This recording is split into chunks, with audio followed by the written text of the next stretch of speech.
I'm Phil Gale. Welcome to the programme. Pakistan's former Prime Minister Nawaz Sharif is claiming victory in the general election, announcing that his party has the most seats and will begin talks to form a coalition government. Votes are still being counted a day after polls closed in an election marked by violence and allegations of vote rigging. Mr Sharif's military-backed Pakistan Muslim League had been favourites to win. Provisional results from the Election Commission show they've taken 62 out of 265 seats. Despite claiming to be the largest party, Mr Sharif said they still don't have enough seats to form a government by themselves.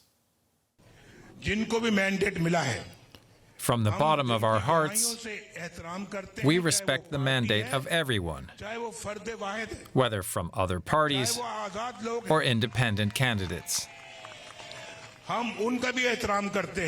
We invite them to come and sit with us to help Pakistan out of this crisis.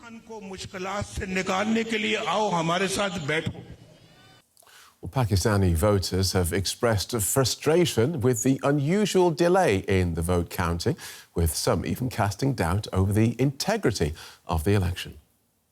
It's just that the rigging has been done in the elections, but let's see what is going to happen. The people in general, the common people, have been, went out to vote, to actually exercise their right and their duty as well. But let's see, let's hope for the best. Well, we were supposed to thinking the same like back in 2018 that this time the results would be announced much more earlier. But as you are aware that results are getting delayed and delayed. So definitely there is a problem behind this situation. So I really, to be frank, I will tell you that I feel really bad about it. The results that government has given is not up to the mark. Every person knows better what's happened. It's very embarrassing why they have done so. Not good for us and for our generation. All mess up. Not good. I think it's not good. Let's look at this with Farzana Shaikh. She's an Associate Fellow at Chatham House. Welcome to DW. What's your feeling? What's behind this delay? Well, I think your clip there showed, a country in despair, country in crisis, a country which, following much-awaited elections, is faced with a fragmented mandate, with rival parties claiming to represent a majority. And this really does not bode well at all for a country that has immense challenges before it. Right. Lots of people, as we saw in the clip there, think that this is in some way because of vote rigging. What's your assessment? Well, I think it is now by common consensus agreed that these elections were really far from free and fair or transparent. Not only were these concerns expressed before the vote on the 8th of February, but actually on the day, there were a whole series of extremely questionable actions, such as the suspension of mobile phone services, the interruption of internet services, all of which was seen as a blow to the democratic process. So these elections really are, by all accounts, extremely controversial. OK, votes are still being counted. We heard in the report Nawaz Sharif claims to have the most number of seats. How likely is he to be able to form a coalition?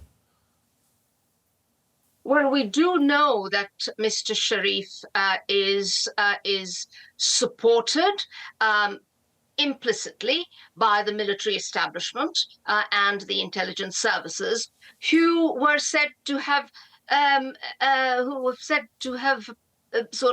attempted what is known as pre-poll rigging ahead of the elections to give Mr. Sharif and his party a good chance as emerging as the front runner.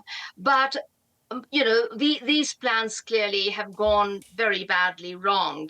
And what we now have really, is a military establishment scrambling somehow to try and salvage Mr. Sharif and his party and give it some kind of opportunity and chance of forming the next government. But, you know, they are going to meet with stiff resistance because, by all accounts, independent candidates supported by Mr. Khan's Justice Party have done extremely well and performed very well, despite the hounding and harassment to which they were subjected prior to these polls. And so what does that tell us? Does that tell us that Mr. Khan's party is particularly popular, or does this tell us that the establishment, as it's known, that the military presence in the country, are people voting against them? Have people had enough?